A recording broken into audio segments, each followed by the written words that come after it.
자, 이제 한덕수 선고 뭐 이게 다음 주 월요일에 이제 바로 이제 나오니까 어떻게 나오게 될지, 한덕수가 복귀하게 될지, 그럼 권한대행으로 또 직을 수행할지 이거는 아직 몰라요. 모르는데 우리가 궁금한 건 윤석열 탄핵 선고가 언제 있느냐 이거 네, 아니겠습니까? 가장 궁금한 거죠, 사실은. 그러니까 오늘 지금 9시 19분 뭐 오늘 이제 시작이 됐지만은 오늘까지 별다른 얘기가 없으면은 또 이제 주 초반은 힘들지 않을까 이런 생각도 하게 되고요. 오늘은 이번 주까지는 예고를 안 한다라고 그러니까요, 이제 헌재가 이미 이제 어제가 공보관이 얘기를 얘기를 했고, 그렇다고 네. 보면 이제 만약에 가장 빠르게 한다면 일요일 오후 이런 때 공지를 할 수도 있겠는데 지금까지 흘러온 과정을 보면 거의 안 그럴 것 같고요.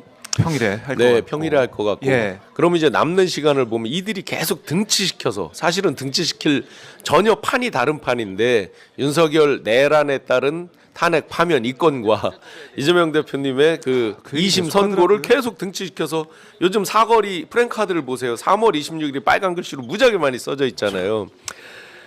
이렇게 이제 이들이 그 주장을 해온 거죠. 아무 네. 상관이 없는 것을. 그러니까 기승전 할 말이 없으니까, 논리도 없고 가치 철학도 없고, 그러니까 그냥 기승전 이재명 뒷다리 붙잡고 늘어지는 것밖에는 방법이 없다는 걸 그들도 인정하는 거죠. 네. 자, 그러면 억지로 이제 등치를 해놨어요. 그렇다고 보면 3월 26일 오후 2시가 이재명 대표님 그 선고 날이니까, 선고 시간이니까 오전 10시 경까지가 거의 저는 마지노선이라고 봅니다. 논란의 여지 없이 헌재가 할 수 있는 마지노선이라고 봐요. 네. 도표 한 번만 제가 혼자 얼렁뚱땅 만든 도표 한 번만 띄워줘 보세요. 네. 저희가 예, 신용환 자, 교수가 만든 네, 제가 그냥 엑셀 시트로 만들어서 캡처해서 올린 건데, 네. 동렬에 놓을 건 아닌데 어쨌든 하도 그들이 어거지를 쓰고 주장하고, 또 날짜가 지금 3월 24일 날 한덕수, 26일 날 이재명 대표님 2심이 가까이 와 있으니 만약에 이재명 대표님 2심을 보고 나서 헌재가 어떤 결정을 했을 때 문제점을 제가 한번 정리를 해봤습니다. 네. 경우의 수, 우리가 그렇게 뭐 한국 축구할 때 맨날 경우의 수 따지듯이 경우의 수. 예.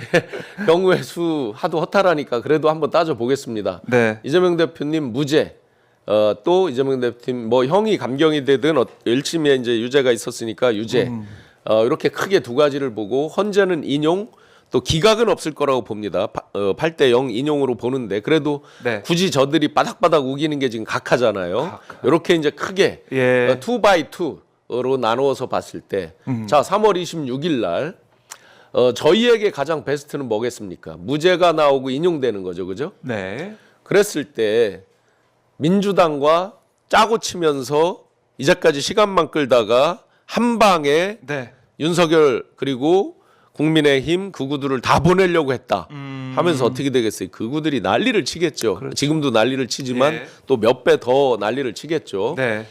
두 번째로 무죄인데 각하가 됐다. 그러면 이재명 대표도 살고 윤도 살아서 돌아오는 거잖아요. 그럼 이거는 우리가 원하는 바가 아니죠. 일반 모든 국민이 원하는 바가 아니죠. 예. 황당해진 거죠. 자, 그러면 저 때는 어떻게 돼요? 시간만 끌다가 앞에 거 보면서 뒤에 윤석열은 애초부터 살려주려고 했고 하면서 온 국민으로부터 엄청난 국민적 저항. 네. 이거는 헌재가 자초하는 겁니다. 타이밍을 뒤로 했기 때문에. 그렇겠죠. 그 다음에 이제 형량이 줄었든 아니든 유죄다. 만약에 이렇게 이제 판결이 난다면 이제 가장 월스트가 유죄가 되면서 헌재가 각하하는 케이스겠죠. 유죄가 되고 윤석열은 살려보내고, 물론 있을 수 없다고 예, 저는 뭐 당연히 있을 수 없다. 상정을 합니다. 네. 이재명 대표께서 무죄가 될 수 있다라는 걸 확신을 합니다. 그건 좀 이따 말씀드리기로 하고, 네. 가장 월스트 케이스 유죄이면서 각하가 된다. 자, 어떻게 되겠습니까? 저 때 국민적 저항은 어느 분 말씀대로 3,500만 명 이상의 국민이 헌재 앞으로 갈 수 있다. 거리로 나올 수 있다. 예. 이 부분입니다. 시간만 끌다가 완전히 죽이려고 그랬구나. 그리고 완전히 저 윤은 살려줄 결심, 그리고 이쪽은 죽일 결심으로 예. 장난쳤구나. 아마 그 폭발되는 민심을 막기 어렵겠죠. 마지막으로 유죄인데 인용이다 그러면 이재명 대표님도 보내고 윤도 보냈다.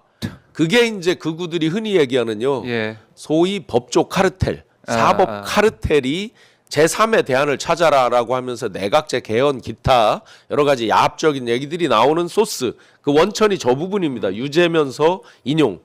법조 카르텔 아주 오랜 기득권들이 여기도 아니고 저기도 아니야. 제3의 인물로 가자. 이게 그러면 누가 유리한 거냐? 제3의 인물 그들이 원하는 바예요. 어차피 윤석열이 인용될 걸 알고 있고 저 때는 윤석열 어쨌든 아웃되면서 극우도 맹공을 가하지만 저희도 맹공을 가해요. 양측으로부터 다 요구 얻어먹는 케이스예요. 그렇게 자 되겠네요. 결론적으로 예. 2x2 네 가지 어느 경우를 봐도요. 저 3월 26일 오후 2시 이후에 헌재가 결정을 내린다. 요구 얻어먹어 죽습니다. 그렇네요. 그러면 이게 주는 어떤 경우든 간에. 예, 이게 주는 시사점이 있습니다. 네. 자, 그렇다 그러면 그런 눈치를 안 보고 자기들 소신대로 자기들 결정을 내렸다라고 하려면 네. 3월 26일 오전 10시까지를 내려야 됩니다. 그런데 예? 여기에 변수가 있습니다. 뭐가 있습니까? 3월 26일 날 예. 전국 수능 있잖아요. 수학 능력 시험에 모의고사 날입니다. 있죠. 3월 헌재 26일. 주변에 덕성여고가 있고 대동 세무고가 예. 있습니다. 옛날엔 중앙고도 있었고 뭐 이랬죠. 그러면 그 학교들이라고 그날 휴교를 할 수 없잖아요. 지금 헌재가 원칙적으로 그렇죠. 내리는 날 휴교를 하다 이런 걸 이제 협조를 다 구하고 있잖아요. 그러니 그날 오전 10시에 하고 오후 2시에 이재명 대표님 이렇게 저기를 하면 네. 눈치를 안 보고 하는 건데 현실적으로 26일이 어려워졌습니다. 자 그러면 네. 하루 남은 게 25일인데 25일. 24에 한덕수 연속해서 25에 윤석열 뭐 그런 선례도 거의 없었다 하고 쉽지 않다 뭐 네. 이러는 거잖아요. 만약에 연달아 하기 어렵다. 연달아 뭐 그런 하려면 얘기. 최소한 월요일 아침에는 윤석열에 공지가 대한 나와야지. 공지를 하겠죠. 네. 그래서 이런 현실적 정무적 정치적 어떤 반발까지를 감안해 보면 26일 오전 10시까지는 해야 되는데 참으로 만만치 어려운- 않겠구나 하는 이제 생각.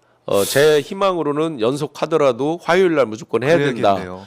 그런데 이게 이제 요 뒤로 밀렸을 때는 그럼 어떨까? 목금으로 주 후반으로. 지금 많은 언론들이 목금을 예측하죠. 예. 그런데 만약에 수요일 오후까지 안 났다 그러면 저는 목금도 쉽지 않다고 봅니다. 바로 좀 전에 제가 말씀드렸던 그렇네요. 저런 이유 때문에 바로 진짜 연이어했을 입장에서. 때 뭐 어떤 경우로 결론을 내리더라도 예. 엄청난 극우의 반발이든 우리 전 국민적 공분이든 그런 반발을 살 가능성이 아주 농후하다. 네. 그렇게 보면 또 이게 이제 기시감이 드는 거예요. 이들이 처음부터 4월로 넘어갈 수 있다 떠든 이런 황당한 경우로 갈 수도